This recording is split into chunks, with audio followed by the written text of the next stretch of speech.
Nós estamos em uma série expositiva do Evangelho de Jesus segundo Marcos. E a semana passada nós entramos no capítulo 11.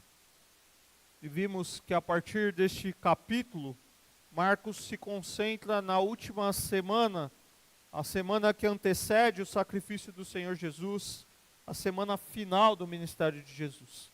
A semana passada nós tivemos um texto que nos conduzia a uma passagem bastante dura de Jesus para aquela época e um discurso duro de Jesus para os nossos corações. E como eu falei a semana passada, a começar nesse que vos fala. Uma palavra exortativa, uma palavra de repreensão, mas uma palavra que nos conduz ao caminho que Jesus deseja para nós. Hoje é uma palavra não mais leve no sentido da palavra não ser a palavra de Deus, mas é um discurso mais brando hoje para nós, mas uma palavra que nos faz examinar os nossos corações. Marcos capítulo 11, a partir do verso 20. De manhã, ao passarem, viram a figueira seca desde as raízes. Pedro, lembrando-se, disse a Jesus: Mestre, vê, a figueira que amaldiçoaste secou. Respondeu Jesus: tenham fé em Deus. Eu asseguro que se alguém disser a este monte, levante-se e atire no mar, e não duvidar em seu coração, mas crer que acontecerá o que diz, assim lhe será feito. Portanto, eu digo, tudo que vocês pedirem em oração, creiam que já o receberam, e assim sucederá. E quando estiverem orando, se tiverem alguma coisa contra alguém, perdoem-no, para que também o Pai Celestial perdoe os seus pecados. Mas se vocês não perdoarem, também o seu Pai que estás nos céus não perdoará os seus pecados. Chegaram novamente a Jerusalém, e quando Jesus estava passando pelo templo, aproximaram-se deles os chefes dos sacerdotes, e os mestres da lei, e os líderes religiosos, e lhe perguntaram: com que autoridade está fazendo essas coisas? Quem deu autoridade para fazê-las? Respondeu Jesus: eu farei uma pergunta, responda-me, e eu direi com que autoridade estou fazendo essas coisas. O batismo de João era do céu ou dos homens? Digam-me. E eles discutiam entre si, dizendo: se dissermos dos céus, ele perguntará: então por que vocês não creram nele? Mas se dissermos dos homens, eles temiam o povo, pois todos realmente consideravam João um profeta. Eles responderam a Jesus: não sabemos. Disse então Jesus: tampouco direi com que autoridade estou fazendo essas coisas. Pai, obrigado pela tua palavra rica, viva, eficaz, palavra que foi lida e que será exposta nesse momento. Teu Espírito Santo fale aos nossos corações, ó Pai. Que nós, humildemente, ó Pai, nos aproximemos do Senhor, pedindo para que o Senhor fale conosco. Que o Senhor nos leve para esse contexto, mas que o Senhor nos traga para o nosso contexto, trazendo lições da Tua palavra para nós. Nos ensina e nos transforma. Essa é a nossa oração em nome de Jesus. Amém. Falamos que durante a última semana de Jesus, o contexto maior dessa passagem, Jesus ele ficou em Betânia.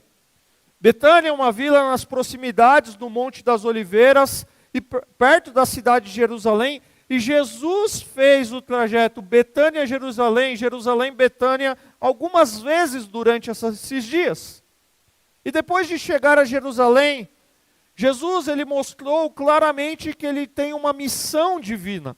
Jesus até então ele havia se recusado a revelar a verdadeira identidade messiânica para as multidões, devido talvez a uma compreensão equivocada que eles estavam tendo e que eles poderiam ter a partir disso, mas agora ele revela a todos a sua natureza. Ele revela a todos o seu objetivo. Jesus ele apresenta-se intencionalmente como Messias. E Jesus se apresentando dessa forma, ele sabia que isso obrigaria os líderes judaicos a agir contra ele. E Jesus então ali, ele entra na cidade, ele é aclamado na sua entrada, e depois ele faz um tumulto público. Ele, para purificar ali o templo de cambistas e mercadores, e ele enfatiza esse julgamento da religião hipócrita deles, ao amaldiçoar uma figueira das proximidades que estavam ali, que tem folhas, mas não tem frutos, como nós vimos a semana passada. E os líderes religiosos, eles entenderam a mensagem de Jesus. Eles entenderam o ataque de Jesus, que acabou de expor diante deles as práticas pecaminosas deles. Mas olha que interessante, nós terminamos a mensagem domingo passado dizendo isso. Ao invés de se arrependerem, eles endureceram ainda mais o coração. Em vez de obedecerem ao Messias, eles começaram a tramar a sua morte. Eles queriam matá-lo para manter o poder. E a multidão estava maravilhada com aquilo que Jesus estava fazendo. Então eles saem do templo, Jesus sai com seus discípulos do templo, da cidade, eles voltam para Betânia e eles vão descansar. O texto que nós lemos e que nós desejamos meditar nele nessa noite é o dia seguinte a esses acontecimentos. É o dia seguinte, possivelmente aqui a terça-feira, e o verso 20 que nós lemos diz que de manhã, ao passarem, eles viram a figueira seca desde as raízes. Essa figueira que eles viram no dia seguinte é aquela mesma que nós comentamos domingo passado, que foi condenada, que foi amaldiçoada quando Jesus estava a caminho do templo, uma figueira que, embora aparentemente bonita, não produzia frutos. E Pedro, lembrando daquela cena, o verso 14 nos disse que os discípulos ouviram Jesus condenando a figueira, e o Pedro, lembrando e vendo a figueira e lembrando daquela cena, ele agora diz a Jesus: Mestre, vê, a figueira que você amaldiçoou, que o Senhor amaldiçoou, secou. Eles viram a figueira completamente seca, possivelmente aí em menos de 24 horas, e o texto paralelo de Mateus diz que eles ficaram admirados, eles ficaram espantados com aquilo. Nós precisamos fazer um parênteses aqui e lembrar que esse episódio da figueira era um ato simbólico que Jesus fez e que ele esperava que os seus discípulos compreendessem.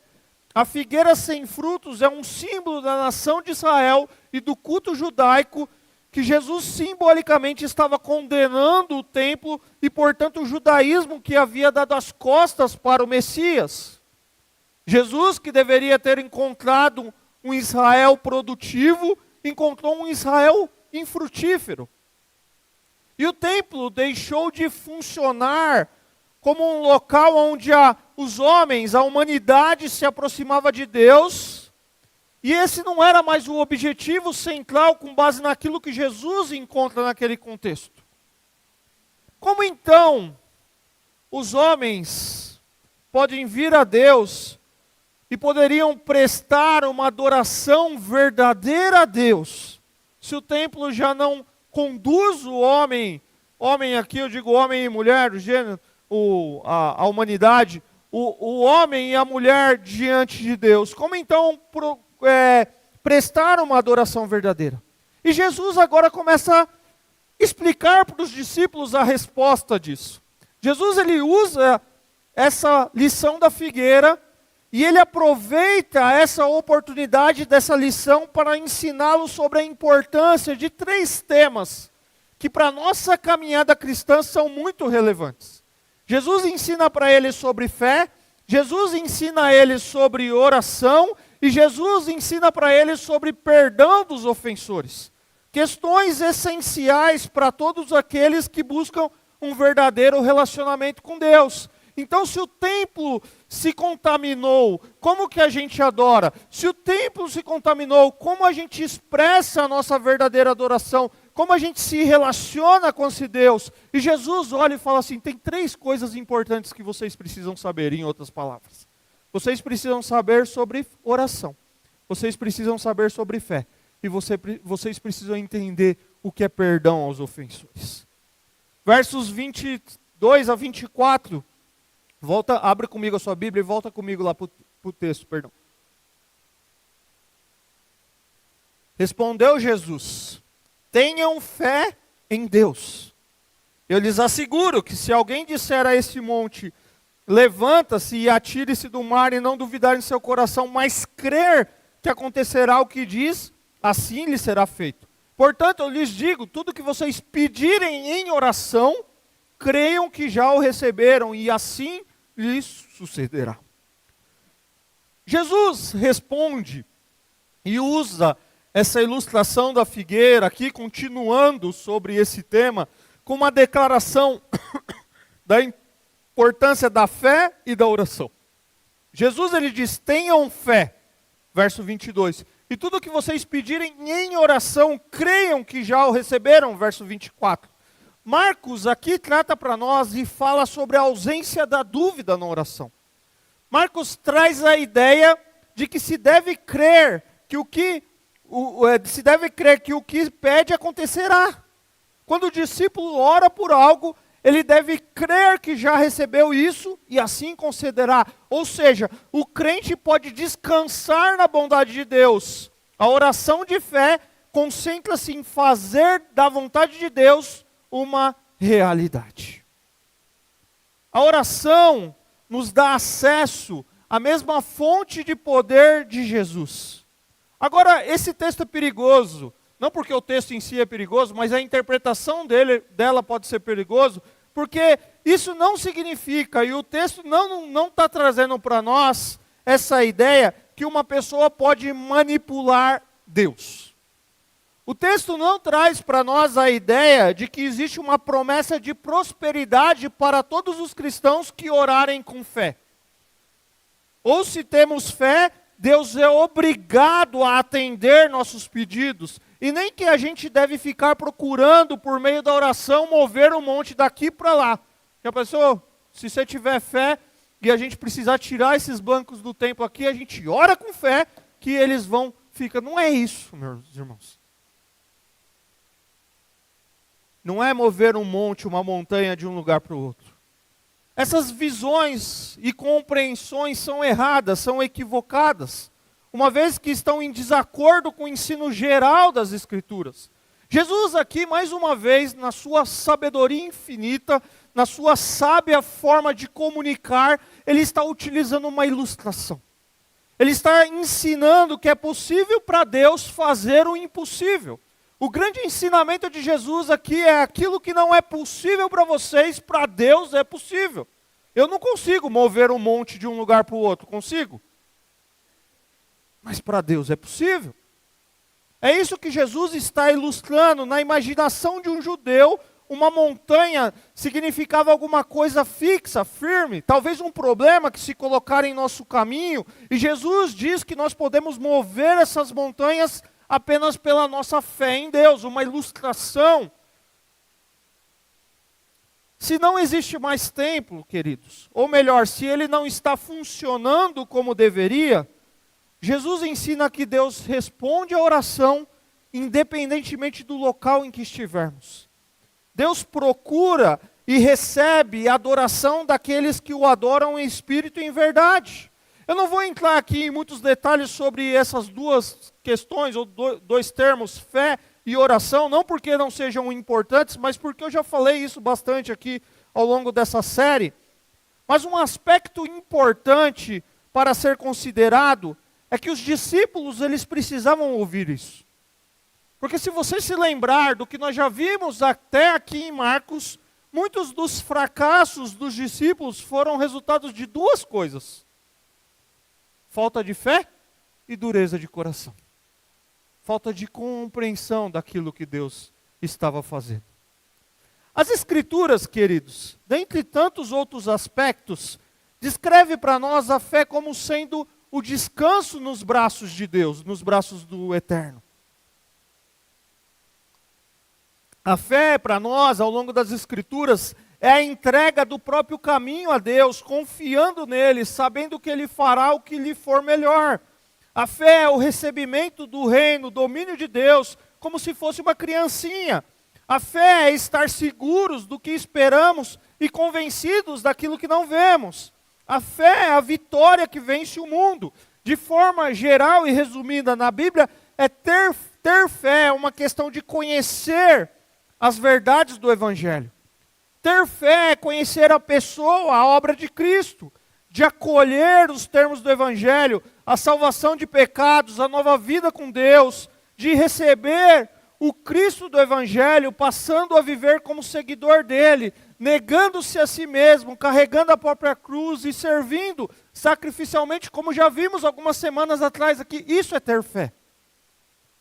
Ter fé é crer nos fatos e verdades sobre Deus revelados na sua palavra. Essa é a concepção de fé que precisa encher a nossa mente, que precisa encher o nosso coração. É a fé que nos faz orar. Porque na sua palavra e no nosso caminhar com Deus, nós aprendemos que Deus é completamente soberano.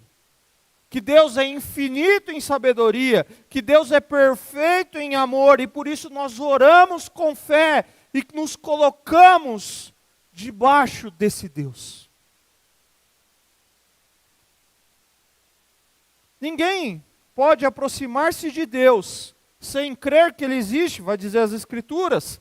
Aquele que crê em Deus e fala com Ele através da oração. Então fé e oração são duas coisas que estão aqui dentro desse contexto muito ligadas. A grande lição e a grande exigência de Jesus é orar com a fé que descansa em Deus e desejar o que Deus deseja.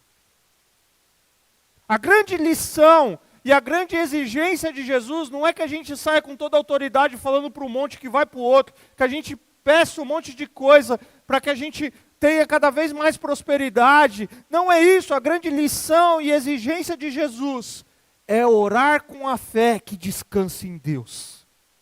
É orar com a fé que aprende a desejar o que Ele deseja.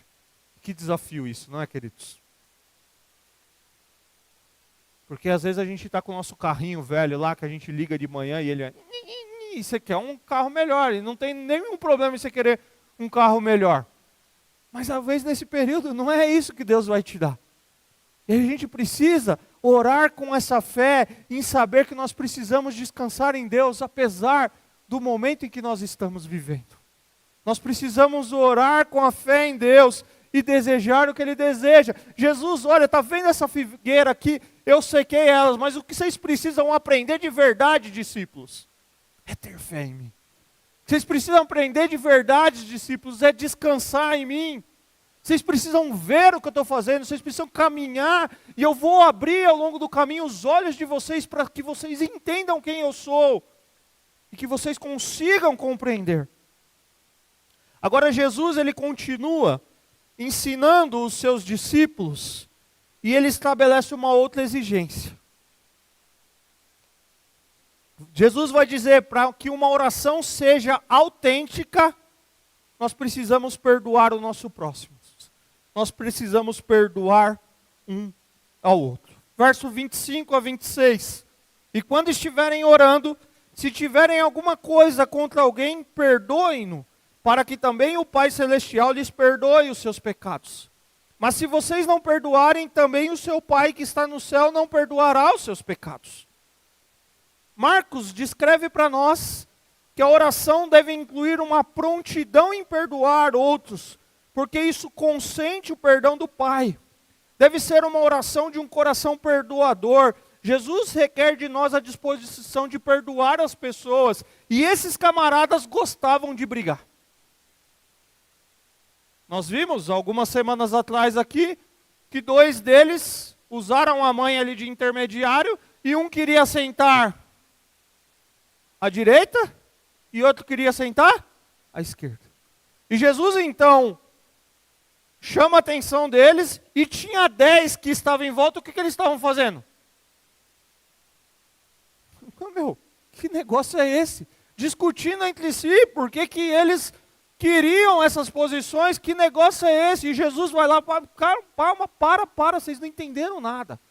No reino de Deus não é assim. As nações têm os seus líderes que governam, que subjugam, mas no reino de Deus, o grande é o que serve. E Jesus, então, ele olha para esses camaradas que têm esse coração como nós temos, e diz assim: vocês precisam ter disposição em perdoar as pessoas.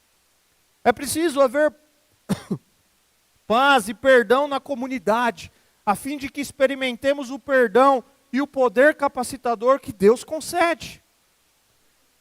Jesus diz: fomos perdoados, ou seremos, futuramente nós vamos ver em Colossenses, que nós fomos, Paulo dizendo isso mais abertamente, que nós fomos perdoados e devemos perdoar aqueles que também cometem pecado contra nós. Queridos, nós não podemos e não deveríamos dizer que amamos a Deus e caluniamos e falamos mal do irmão e vivemos em guerra com os irmãos.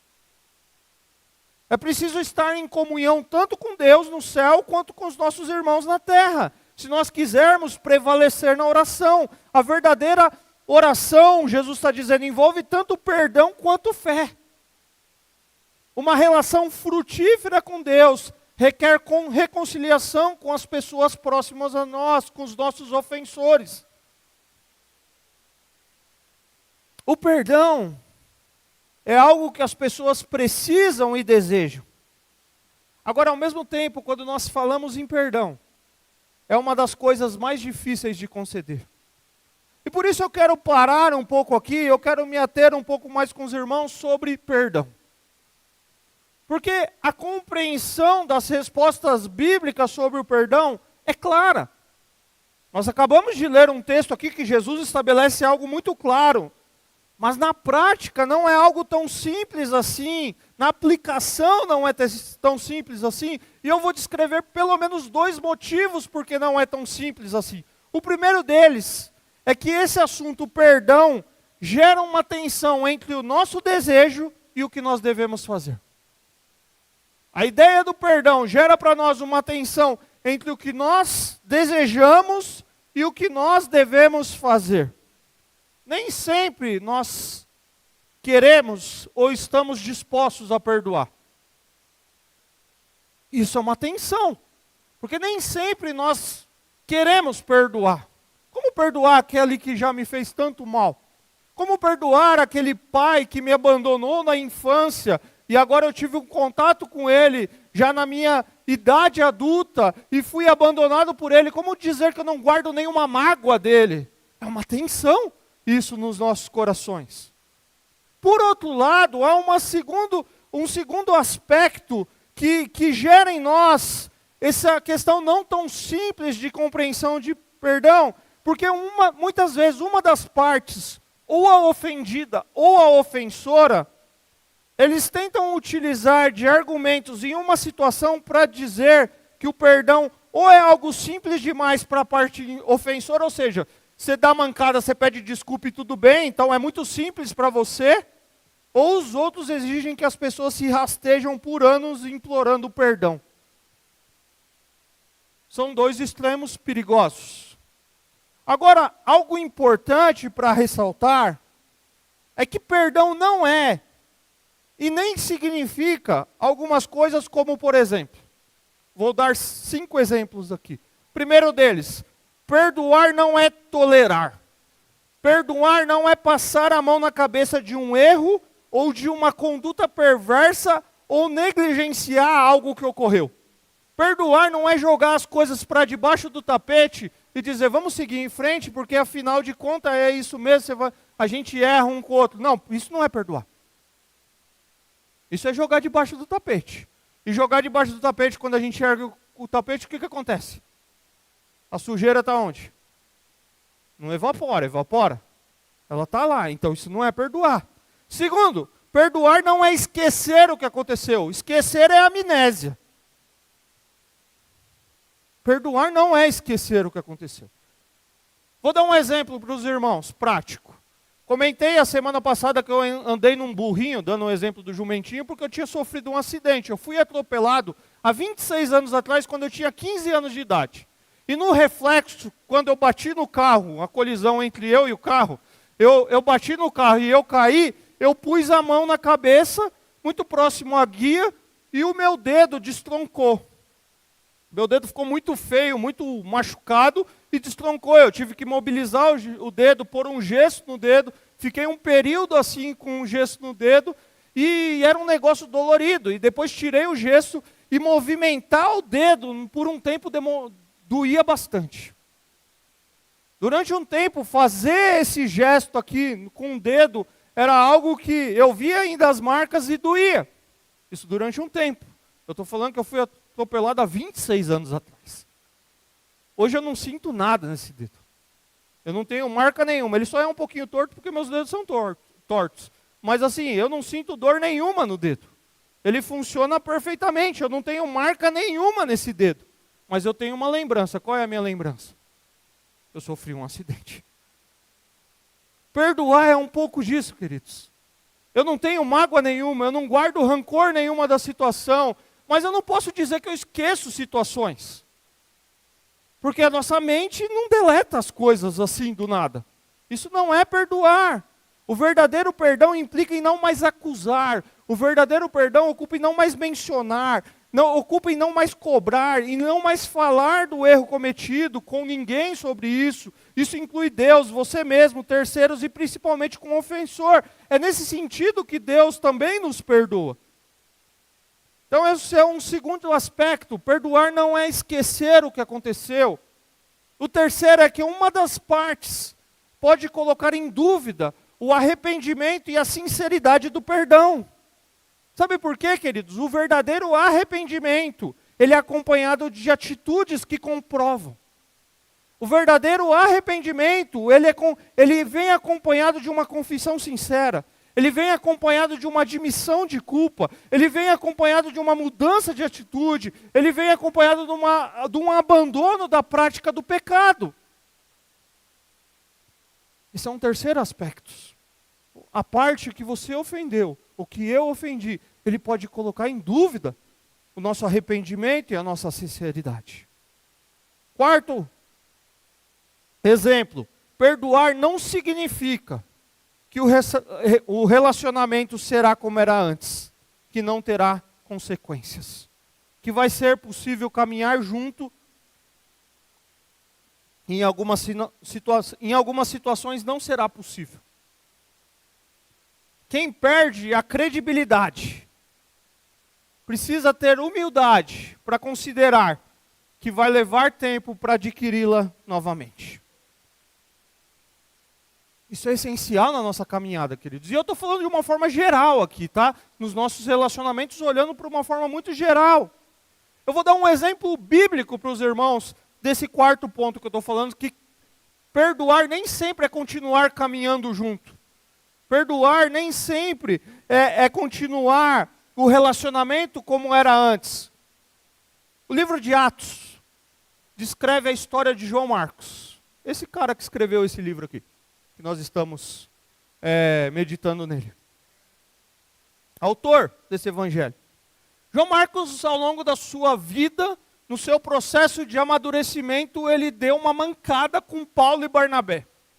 Eles estavam em uma viagem missionária, uma viagem importante, naquele tempo significava inclusive um perigo de vida pelas perseguições que eles tinham, e num determinado momento, João Marcos falou, eu vou voltar para casa, não vou continuar a viagem. E voltou. Aí, teve uma segunda viagem. Teve um outro momento de viajar novamente. E Barnabé fala assim, Paulo, vamos levar João Marcos com a gente? Vamos levar ele, eu insisto para que a gente leve ele novamente com a gente. E Paulo fala, não, João Marcos, aquele que abandonou a gente lá, não vamos levar eles não. E a Bíblia diz no livro de Atos que isso gerou uma discussão entre eles. E o resultado dessa discussão foi que Paulo foi com Silas para uma outra viagem, e Barnabé e João Marcos foram para um outro local. Houve uma ruptura entre eles. O Barnabé que cuidou de Paulo, o Barnabé que discipulou Paulo, o Barnabé que foi um instrumento usado por Deus para para aquilo que Deus tinha na vida de Paulo, houve uma ruptura entre eles. E eu penso que talvez nessa segunda viagem João Marcos pudesse estar arrependido, mas ele perdeu a credibilidade, queridos. Paulo ficou profundamente decepcionado com a atitude dele, que abandonou a missão, porque ele perdeu a credibilidade. E ele não precisava se moldar para mostrar para Paulo qual era o que ele deveria ter como credibilidade. Ele deveria continuar vivendo com o chamado que Deus tinha para ele. E lá em 2 Timóteo, capítulo 4, verso 11, olha o que Paulo vai dizer agora de Timóteo. Depois de brigar com Barnabé, depois de cada um ir para um local, olha o que Paulo diz agora sobre Timóteo. Só Lucas está comigo. 2 Timóteo 4,11. Paulo falando de Marcos. Só Lucas está comigo. Traga Marcos com você, porque ele me é útil para o ministério.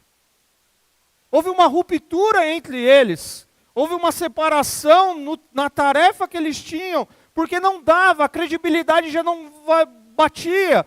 Mas parece que Marcos reconquistou a confiança de Paulo cumprindo o seu ministério.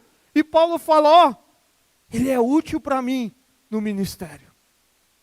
Que é útil para nós que nós estamos meditando no evangelho que foi ele que escreveu, muito possivelmente. Mas houve uma ruptura. A credibilidade do João Marcos naquele momento fazia Paulo olhar para ele e falar, não dá. E há um quinto e último aspecto. A pessoa ofendida, ela pode não querer perdoar você ou a mim de prontidão. Ela pode não ouvir o pedido de retratação, o perdão do ofensor, uma vez que ela ainda pode estar vivendo uma dor. Isso pode depender da gravidade do que ocorreu, do histórico e da frequência da ofensa. E aí você pode pedir perdão e a pessoa fala, não, ainda está dolorido no meu coração. Me lembro de uma história, quando eu era seminarista, e nós estávamos num estágio do seminário, e um dos nossos estágios foi ir algumas vezes fazer um trabalho de evangelismo na Fundação Casa. E nós sentávamos antes, nos organizávamos ali, os grupos divididos ali nas suas datas, e eu me lembro que uma situação, a gente estava dividindo as tarefas e um colega meu, hoje pastor, líder aí de uma grande igreja, ele falou assim, eu não queria fazer nada. E aí, como assim? Nós estamos dividindo a tarefa, o cara não quer fazer nada, só vai lá cumprir o cronograma do seminário. E aí ele falou o porquê que ele não queria fazer nada. Ele falou, essa semana eu fui assaltado. E eu não sei como vai estar meu coração se eu olhar para um daqueles meninos e reconhecer que um deles foi o cara que me assaltou. Significa que ele não perdoou? Não, ele estava vivendo o susto do assalto que ele ainda teve. Então, ao fazer um estágio como esse, ele fala assim, eu não sei o que pode acontecer ali. O meu coração não está preparado para lidar com isso. Então, são pontos importantes a serem considerados, porque o perdão, a partir de um ponto de vista bíblico, ocorre quando a parte ofendida, ela olha para o agressor, ela vê o pecado cometido por ele, primeiro como algo merecedor da ira divina. Ele olha para a luz da grandiosa santidade de Deus e fala assim, isso que você fez fere a mim, mas mais do que a mim fere o meu Deus que é santo. Isso é o perdão bíblico, queridos. É um reconhecimento do pecado primeiramente contra Deus. E através do Espírito Santo de Deus, agindo em nossos corações, a lembrança ou a mágoa, a dor do que a outra pessoa cometeu contra nós, ela começa a ser substituída pelo perdão, que é fruto daquilo que Deus fez por nós. E por isso nós podemos perdoar, porque Deus nos perdoou em Cristo. Talvez na nossa jornada, queridos, da vida, nós precisamos perdoar pessoas, inclusive pessoas próximas a nós, que causaram em nós dores emocionais, causaram em nós dores físicas, dores psicológicas, para se livrar daquela dor que nos prende, que nos machuca, desse rancor que está nos nossos corações. Porque perdoar é eximir alguém de culpa, apesar dos seus erros, e confiar na justiça de Deus. Eu dizer, apesar do que você fez contra mim, apesar disso ferir a santidade de Deus e me ferir, eu coloco isso diante do meu Deus. É um direito de abandonar um ressentimento e deixar a paz de Deus governar, dirigir o seu coração. Sem o perdão, as mágoas, os ressentimentos, eles ficam guardados no coração, considerando que nem sempre o perdão vai ser caminhar junto, o perdão precisa ter credibilidade, uma série de coisas, mas isso nos livra da culpa e fala assim, eu não sinto mais esse peso de olhar, por exemplo, nesse exemplo que eu dei aqui, de um pai que abandona o filho, eu não sinto mais o peso de olhar para você e lembrar daquilo que você me fez quando criança com uma dor. Eu tiro esse peso do meu coração. Embora eu não esqueça que eu cresci sozinho, distante de um pai, mas isso, eu não carrego essa culpa dentro de mim. Eu não carrego essa dor dentro de mim. Eu confio na justiça de Deus. Eu agradeço a Deus que colocou pessoas como referências diante de mim. E eu me curvo diante do meu Deus que tem cuidado de mim. E por isso eu perdoo. Vai lembrar? Pergunta para um pai que perdeu um filho assassinado por um bandido, se ele vai esquecer. Tem coisas que é muito bonita no romantismo, queridos. Quando Jesus ele está falando aqui, ele olha e fala assim, essa disposição em entregar diante de Deus, e não carregar a culpa. Mas um pai que perdeu um filho assassinado por alguém, ele não vai esquecer que o seu filho morreu na mão de alguém que tirou a vida dele. Mas ele fala, eu não vou me vingar, eu não vou carregar isso diante de mim, eu lanço diante do meu Deus, que é soberano sobre todas as coisas, e nesse Deus eu descanso. E ao longo da vida a dor vai passando, vai sendo curado, e ele vai entendendo. As coisas ficam muito românticas quando é muito distante de nós. As coisas ficam muito românticas quando é com o outro. Mas quando mexe com a gente precisa olhar e falar, perdoar.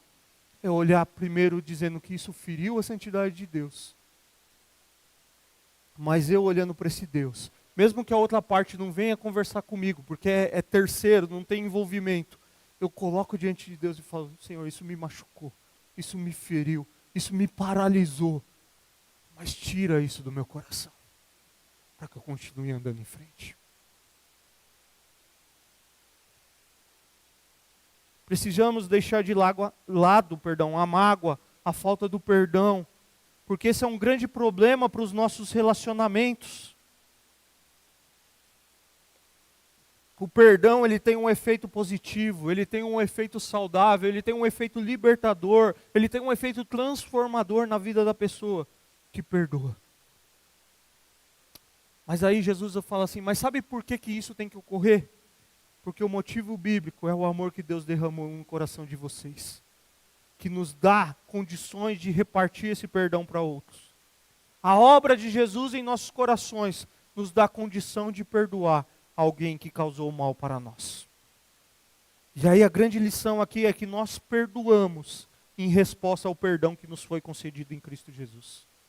Nós olhamos para a nossa condição de pecador, daquele que feriu, o nosso pecado estava lá em Cristo, e nós perdoamos por conta do perdão que nos foi concedido em Cristo. É aprender a perdoar por meio da experiência de ser perdoado pelo próprio Deus. E Deus nos ensina a perdoar mediante o perdão que nos oferece em Cristo Jesus. Que desafio isso para nós, não é, irmãos? Que desafio isso para nós. Porque a gente tem esse senso de justiça. A gente tem esse senso de falar, eu estou certo, eu não vou. Mas perdoar é mesmo que o cara não olhe para você e fale assim, o cara ou a moça não olhe para você e vai lá e peça desculpa. Mas é você olhar e falar, eu não quero carregar isso dentro de mim. Porque tem alguém que carregou muito mais. E era o meu pecado que estava lá e morreu na cruz por mim. E aí ele me ensina a perdoar. Você imagina os discípulos ouvindo isso? Esses caras que ficavam no meio de tudo isso, numa figueira, Pedro olhando, falando, secou a figueira, e Jesus vai lá e fala, vocês precisam aprender sobre fé, vocês precisam aprender sobre oração, mas vocês também precisam aprender sobre perdão. E aí o texto continua, e eu estou caminhando para a conclusão aqui da parte do texto. Eles chegam novamente a Jerusalém, e quando Jesus está passando pelo templo, os principais líderes da religião judaica, o chefe dos sacerdotes, os mestres da lei e os líderes desafiam Jesus questionando sobre a autoridade. Lembram? Betém, Jerusalém, Jerusalém, Betânia. Eles estão caminhando para Jerusalém e eles chegam lá em Jerusalém. E o que Jesus tinha feito um dia antes lá em Jerusalém? Causou no templo, né? Destruiu tudo lá. E aí eles chegam para Jesus e falam assim: com que autoridade você está fazendo essas coisas? Quem te deu autoridade para fazê-las?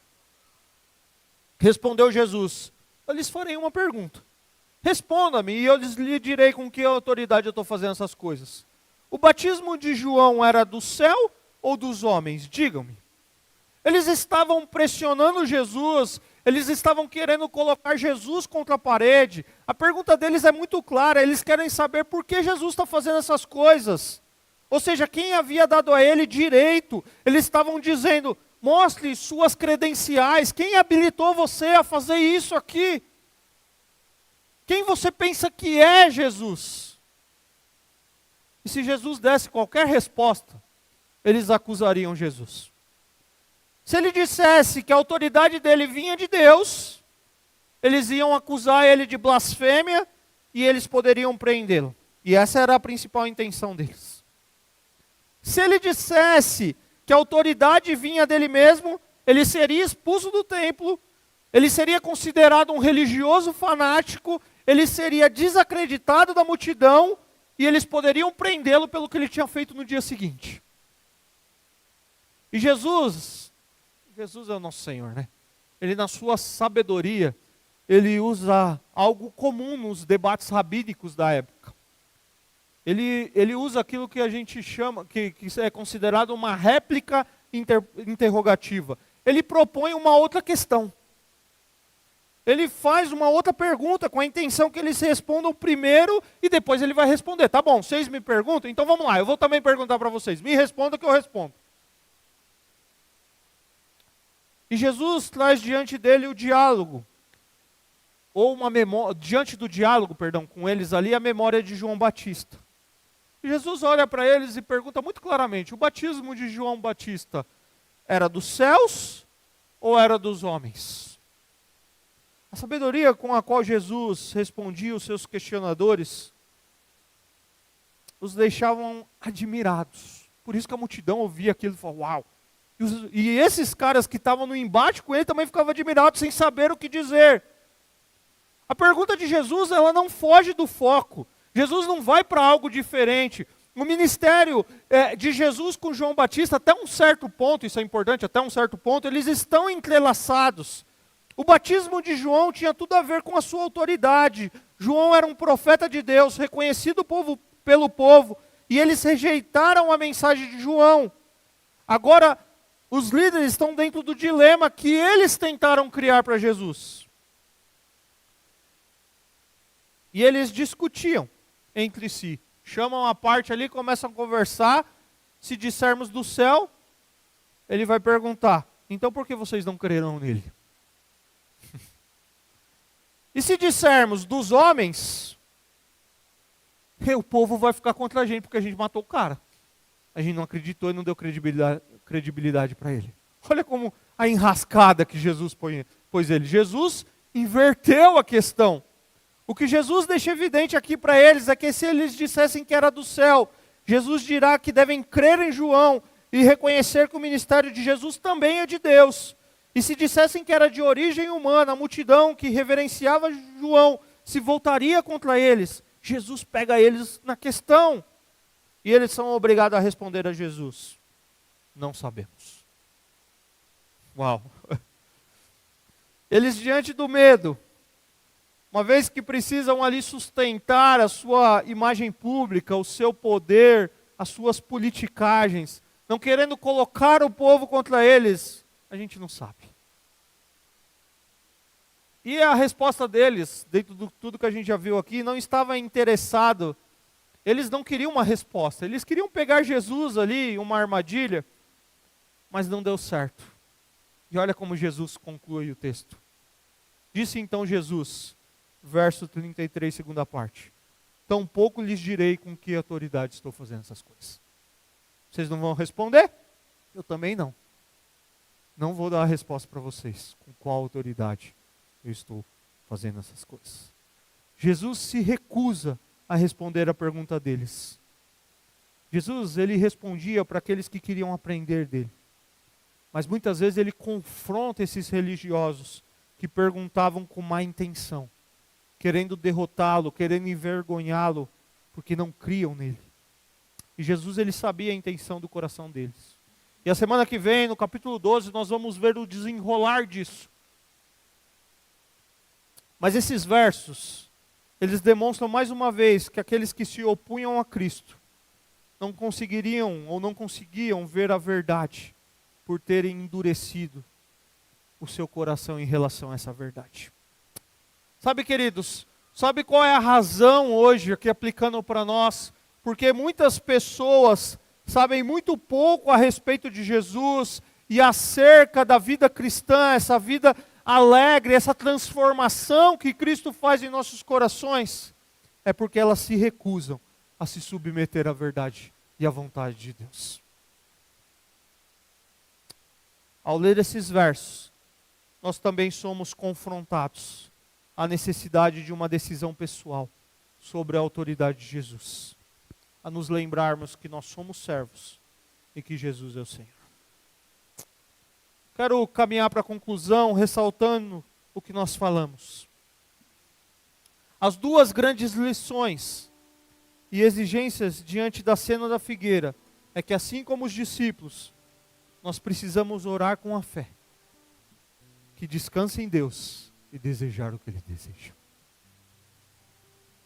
Orar com a fé, que se rende diante de Deus. E daquilo que eu já citei aqui várias vezes do Tim Keller, reordenar os nossos afetos e desejar o que Deus deseja. Mas há uma outra exigência para a oração, é perdoar o nosso próximo, é perdoar um ao outro. É aprender que nós perdoamos em resposta ao perdão que nos foi concedido em Cristo Jesus. É aprender a perdoar por meio da experiência de ser perdoado pelo próprio Deus. E Deus nos ensina a perdoar mediante o perdão que nos oferece em Cristo Jesus. E a pergunta para nós é: nós já recebemos esse perdão? Tem alguém na nossa caminhada que nós precisamos pedir perdão, ou talvez aceitar o pedido de perdão dessa pessoa? Perdoar é eximir alguém de culpa, apesar dos seus erros, e confiar na justiça de Deus. É um direito de abandonar um ressentimento e deixar a paz de Deus governar, dirigir o seu coração. Sem o perdão, as mágoas, os ressentimentos, eles ficam lá guardados no coração. E a grande pergunta em torno daquilo que os religiosos fazem está na identidade de Jesus. E a minha pergunta para você é: quem é Jesus para você? Quem é Jesus para você? A nossa sociedade, ela pinta um Jesus que foi um grande profeta. Ela pinta Jesus como um sábio mestre que deixou valiosos ensinamentos, um líder exemplar que deixou um legado para a nossa vida, uma pessoa bondosa que veio ao mundo para trazer paz e amor, e talvez esse é o Jesus que nós seguimos, esse é o nosso Jesus. Mas você já parou para pensar que se Jesus fosse só esse sábio mestre, esse líder exemplar, esse cara legal, então por que eles não o reconheceram? Por que eles o rejeitaram? Por que ele foi crucificado? Você não rejeita alguém legal. Você não crucifica alguém legal. Quando nós verdadeiramente conhecemos esse Jesus, esse que nós estamos falando ao longo dessa série, esse Jesus que as Escrituras nos apresentam, quando quando nós reconhecemos quem nós somos e quem Ele é, o como nós somos pecadores, que carecem da glória dEle, e como Ele morreu na cruz para nos salvar, para nos perdoar. Cada vez que nós nos aproximamos desse Jesus, nós entendemos Ele, nos rendemos diante dEle, nós somos profundamente impactados. Nós somos profundamente quebrantados. Nós somos profundamente perdoados. E nós saímos daqui transformados. A gente não crucifica um cara legal. A gente crucifica aquele que vem e mostra para nós o caminho. E fala, esse é o caminho. O caminho é a cruz. O caminho é a submissão. O caminho que olha para mim e para você e fala assim, você precisa mudar. Você precisa parar com isso. Você precisa parar de mentir. Você precisa ser mais verdadeiro. Você precisa ser mais transparente. Você precisa ser um marido melhor. Você precisa ser uma esposa melhor. Você precisa ser um filho melhor. A gente não gosta de ouvir isso, queridos. Alguém chegar para você e você falar para você, meu, você é um sem vergonha. Você gosta de ouvir isso. Mas que dentro do contexto do que você fez é uma sem vergonhice. E aí a gente olha para isso e fala, Jesus condenando as atitudes deles, chamando eles de hipócritas, chamando eles de sem vergonha, chamando eles de uma série de coisas daquilo que eles sonda o coração deles. E esse mesmo Jesus que olha para mim e para você e faz como eu falei a semana passada, Ele sabe quem nós somos e não dá para se esconder. E por isso a gente precisa se render diante dEle, para ser profundamente impactado, para ser profundamente quebrantado, para ser profundamente perdoado e para sair daqui transformado. Transformado. Foi para isso que Ele foi para a cruz, queridos. Não foi para a gente ter uma historinha legal para contar de domingo. Não foi para a gente criar um templo para se reunir de vez. Não, foi para perdoar pecados. Eu costumo dizer que a história de Jesus não é um era uma vez num reino muito distante. É uma verdade da minha e da sua vida. Daquele que deseja entrar na minha e na sua história de vida.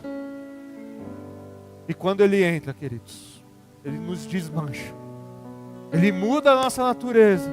Ele pega esse coração duro que guarda aquela mágoa da vida inteira. Ele fala, eu vou ensinar você a perdoar. Vou ensinar você a não guardar isso dentro de você. Vou ensinar você o que é um perdão verdadeiro. Você pode ficar em pé, eu quero orar com você.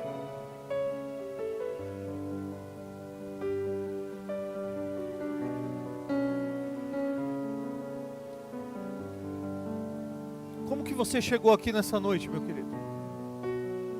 Porque a gente, ao olhar para o Evangelho de Marcos, a gente vai ver que todo encontro com Jesus tem uma novidade.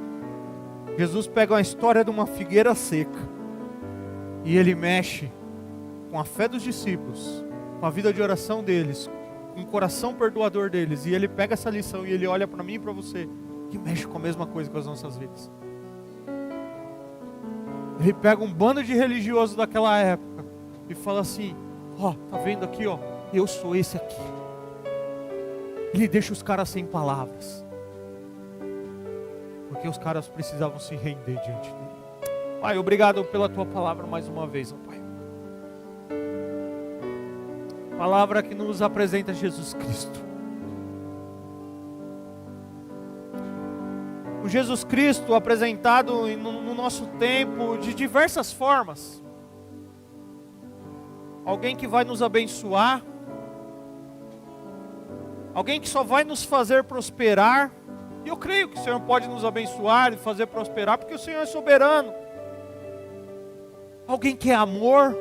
Que eu creio que a sua palavra nos diz que o Senhor é amor. E por amor, para cumprir a justiça divina, o Senhor morre na cruz do Calvário por nós.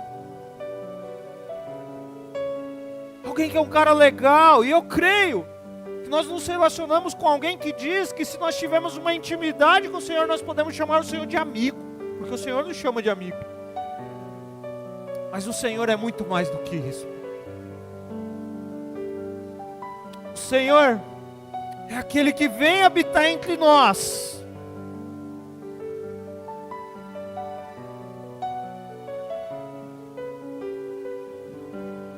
O Senhor é aquele prometido para nos resgatar.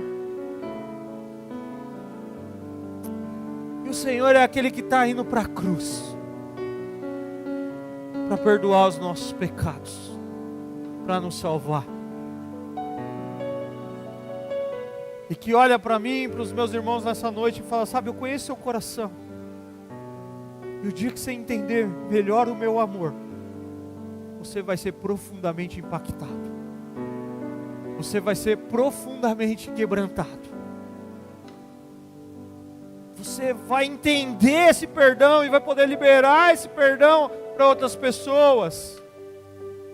Mesmo às vezes não caminhando junto, mas não guardando isso dentro de você. Mesmo às vezes a pessoa tendo que reconquistar a credibilidade com você, mas não guardando isso dentro de você.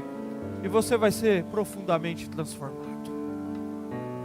Transforma os nossos corações, ó Pai. Perdoa os nossos pecados. E nos faça sair daqui diferente. Por meio de Cristo Jesus, nosso Senhor e Salvador. Essa é a nossa oração em nome de Jesus. Amém. Servo sofredor, à luz do mundo, promessa viva que se cumpriu. Palavra que nos leva das trevas à luz. A escuridão não venceu.